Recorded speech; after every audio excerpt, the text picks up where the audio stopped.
Hello, everybody. I'm going to try and film something that I've been trying to film for several weeks now with no avail. Um, Mercury retrograde and just, I think how I said things, I'm not sure. But anyway, this is, we are now in March and I am doing the TarotTube 2026 by Amethyst Ascension. It's been a couple months since this tag happened, and I've been thinking about it quite a bit. So I'm going to smush um, the two parts together. There were reflecting questions and moving forward questions, and I know a lot of people put those into two different videos, but I'm going to squish mine all together. And while we talk about it, I'm going to edge my Wild Unknown deck and hopefully not fudge it up. I'm going to do it in this glittery red.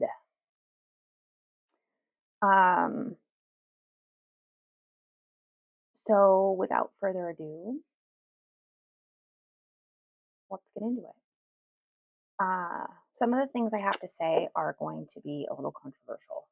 And if you have strong feelings about them, I would ask that you reflect on why you have those feelings. Because, yeah, I think it's some of the things I'm going to talk about are pretty important. So, reflecting questions. Number one, what originally drew you into the tarot community? And that is easy.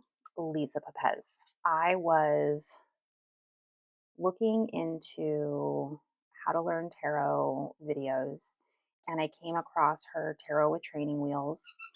And there's Gordy in the background, of course, because I'm filming.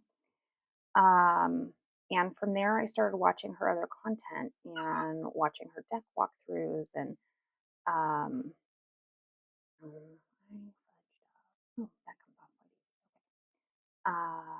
easy. And then I became a member and I found other people, and it has just been a journey. So, when you find either Dawn Michelle, Danny Mystic, or Lisa Pepez, you find all three of them. And through all three of them, you get kind of introduced to TarotTube, and it's a slippery slope from there.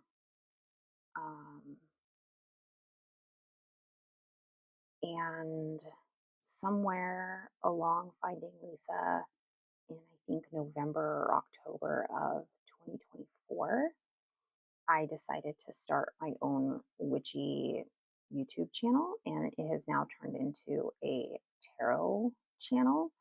And I'm not at all mad about that. Things evolve and grow. So, question number two, what has being part of TarotTube taught you about yourself? I think I had great aspirations of becoming an influencer. Well, not really, but I didn't realize how difficult it was going to be to grow a following on here. And it is especially difficult because I don't post with any regularity. And I thought that I would, but I really don't. And I've kind of just accepted that. And it's fine. I'm just struggling along with my 400 and whatever subscribers and happy and content and just making content when I feel like it and have something to say. So I think that is something that I've definitely learned about myself. And all of those things are more than okay to learn about myself. I was going to go get a paper towel, but oh well. Prompt number three, what moments made you feel most connected? I feel like this community can really put our differences aside and rally around each other when it matters. And the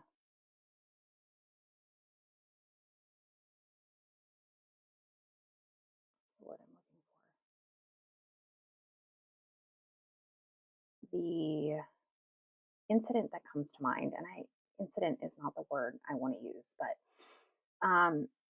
Ethany posted in December about struggling and how she was, really struggling and having issues. And I really feel like the community rallied around her and was like, "Hey, we're here," and that was really kind of a beautiful thing to witness as someone who is on the fringes of the community. And so I definitely think that this community as a whole can really come together and make some incredible changes. Um, Prompt number 4: what lessons have helped you grow, even the uncomfortable ones? Well, one of the greatest things about this community is that we have people from all over the world. And that means we have people that are on opposite sides of global conflicts. And I think that is great for community growth and having these conversations. And we have everyone from people who are very political, and political is not the word I want to use, but it is the best word to describe them. They're very activated in the geopolitical climate and very vocal about it. And then we have people who basically ignore it. And you really have to know them to know their stance on things. So we kind of have a little bit of something for everybody. We have the really angry activist people who want to affect change, and we have those people that serve as a respite from everything going on in the world right now. And I think we need both. Um, I'm not saying it's good to ignore what's going on in the world right now, but there's definitely a need for escapism. And as long as people know where you stand on injustices, it's fine to offer that escape. Um,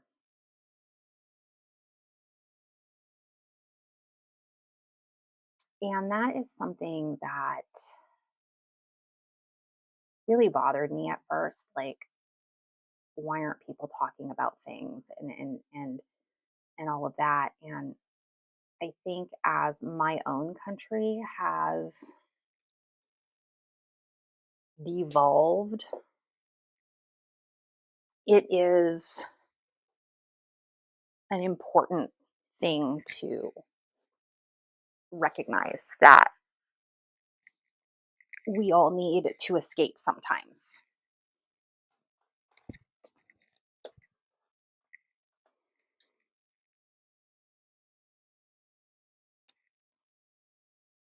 Prompt number 5: how does the tarot community feel to you right now? I think it feels pretty good. I think there was some drama llama between some creators a few weeks ago, and that seems to have all settled down. Um,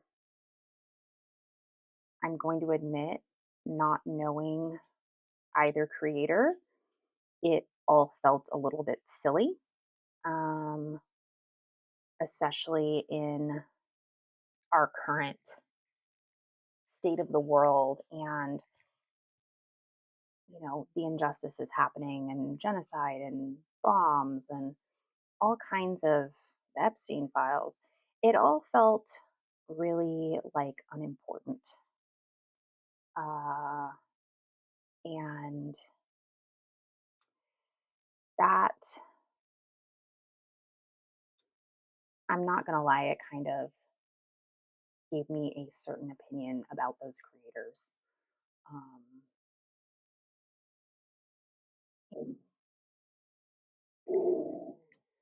but overall, the community feels really good. In order to get the backstory for those creators, I didn't even look for it. I just was watching videos, and anything I learned against my will, basically. Um, but overall, I think the community is doing pretty good.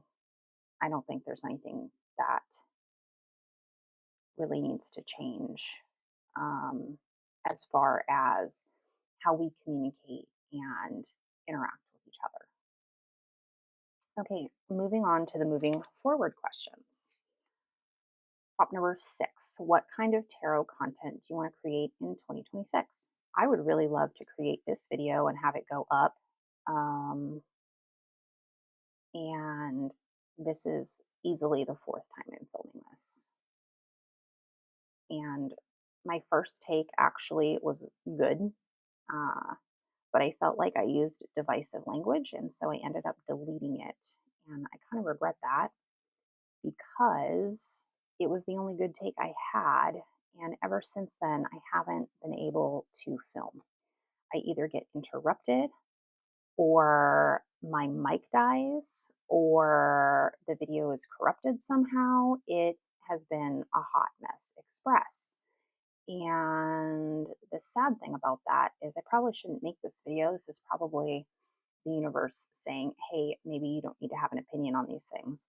But I am a Taurus and I'm stubborn and I have opinions and people need to hear them. So here we are. As far as the tarot content I want to create in 2026, if you haven't learned by now, I don't stick to a schedule. Um, and I kind of struggle with my tarot practice for myself. Um, I like reading for other people, but that isn't necessarily content that I can put up for you guys. And so I don't have anything planned. I see tags that amuse me and I have things to say about them. And um, my deck hauls are very popular, but I am saving to go to Europe to see my family. So those are going to be further and fewer between. The light in here is about to get gorgeous. Um, what kind of tarot content do you want to watch more of? I will watch anything. Once I subscribe to your channel, congratulations, I'm now your friend, and I will watch anything you put out. I just watched Mystic Mand, organize her Filofax. Does that interest me? Absolutely not. Do I support Mand and therefore am I going to watch her videos all the way through, including the ads, and then comment on them? Absolutely. So,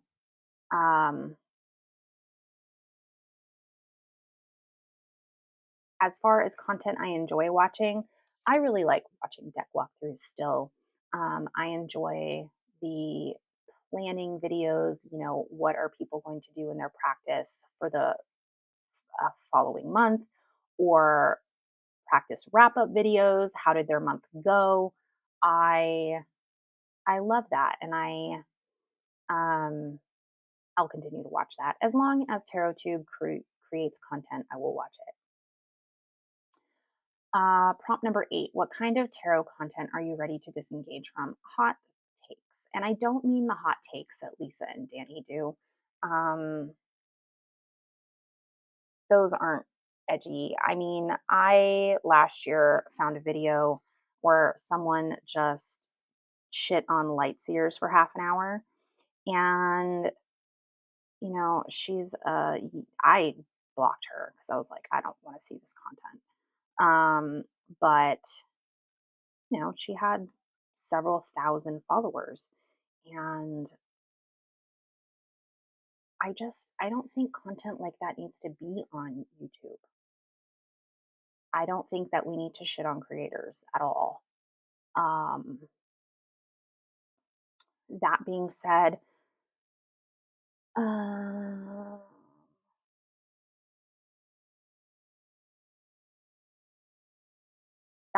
I also think we need to have a discussion about how we as a tarot community who relies on artists and creators engage with AI. And I will get more into that in another prompt. But I have a lot of feelings about AI, and all of them are, why do people engage with it? Um, moving on. Prompt number 9: what values matter most to you in a tarot community? I think overall, we kind of all share the same values. Um, I don't think you get into tarot being MAGA. And I think if you do, you're chased out of our community pretty quickly, mostly because the majority of us do not think that way. And I'm fine with that. Sometimes bullying is good. Sometimes gatekeeping is good because I don't want to know those people. I don't want to unite with them. I They've made hate their love language, and I want no part of that. That being said, we definitely, as I stated before, we have people in this community who are on opposite sides of global conflict. And I think this community is a great common ground where we can come together and have discussions. And through following each other on Instagram and YouTube, basically have baby steps into others' point of view. And I feel like that's really important. I know there are definitely things that I didn't agree with. And as I'm exposed to more stuff and more people who maybe don't think as I do, that my opinions change, and they should change. Your opinion should change with new information, like full stop. And it's fine to be a flip flopper. Um,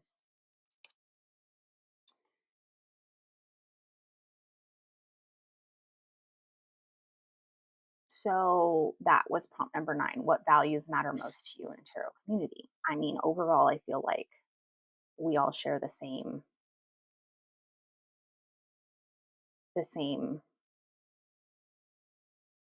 values, right? Like have empathy for other people. Genocide is bad. Um, you know, equity for all people, and all of that. And I think at its core, empathy is what makes people good people. And if you lack empathy, you are incapable of being a good person because you don't care for other people. Um, and I think we all get into tarot because we do have empathy and we are working on ourselves and we want to help other people work on themselves. And we want to have these conversations.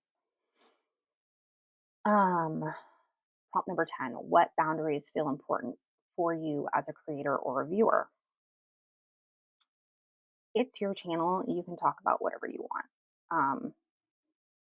Whether or not I'm going to engage in it is something completely different. And no matter what you want to talk about, there's going to be an audience for you. It's kind of like Rule 47. If it exists, there is porn of it. You know, if it exists and you have an opinion on it, you have an audience somewhere in the world.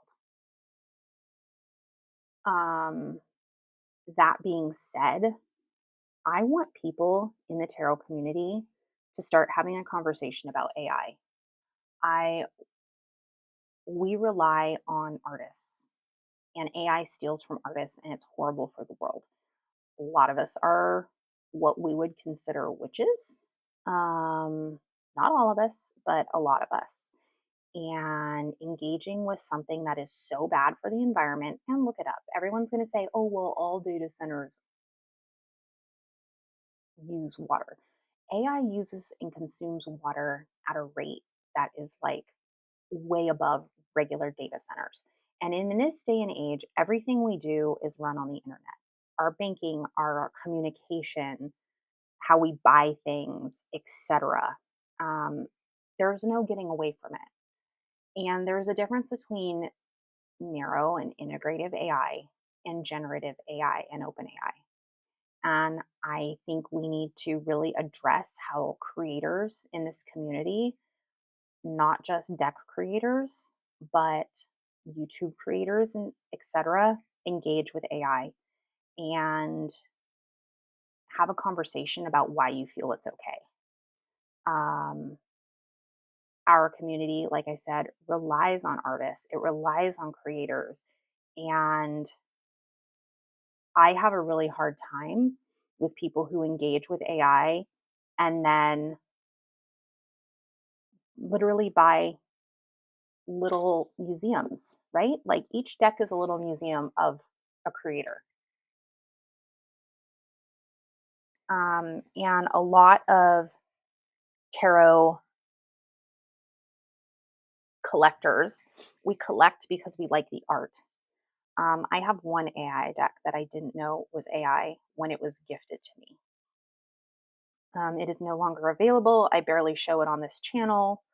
When I do, I state that it is AI and it was a gift and it actually reads really well. Um, but I do not willingly engage with AI. I do not use Chat GPT. I have a really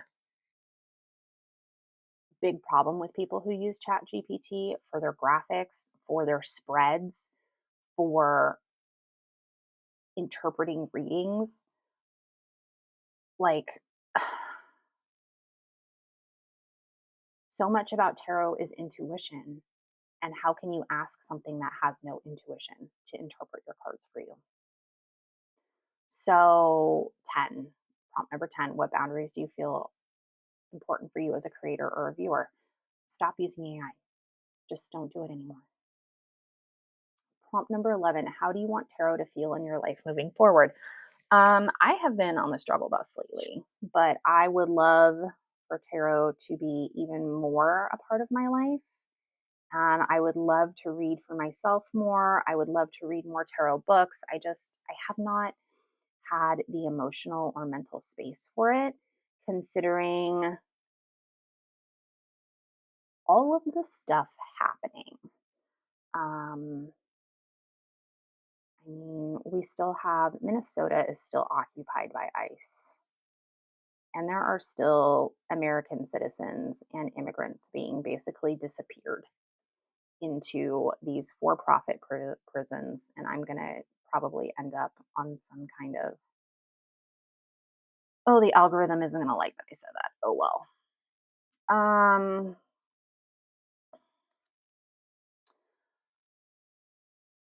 So, yeah, I would like tarot to be more, but it is kind of hard for tarot to be more when I am literally just struggling to go to work and come home and keep operating in a way while I know all of these things are happening. Prompt number 12, what kind of energy do you want to bring into the tarot community in 2026? Man, I'm just bringing myself. So I'm here, I'm participating, I'm watching your content. I hope you're watching mine. And that's what I got. Um, I don't feel like I need to bring anything other than that with me. So here it is, guys. Here is my Tarot 2026, 3 months late. And I'm doing a horrible job edging this deck. I'll have to clean it up a little bit later. But it is what it is. I finally got this filmed. I'm going to edit out the part with the barking dog, but that is about it. And I'm going to throw this up on the internets. And let's see how this is looking. And it's looking okay. I'll probably go over this again. But anyway, thank you for joining me. And please like and subscribe. I know this wasn't a super energetic video, but I had things that I wanted to say, and I definitely wanted to have the AI discussion. And that's what I got. So, bye, everybody.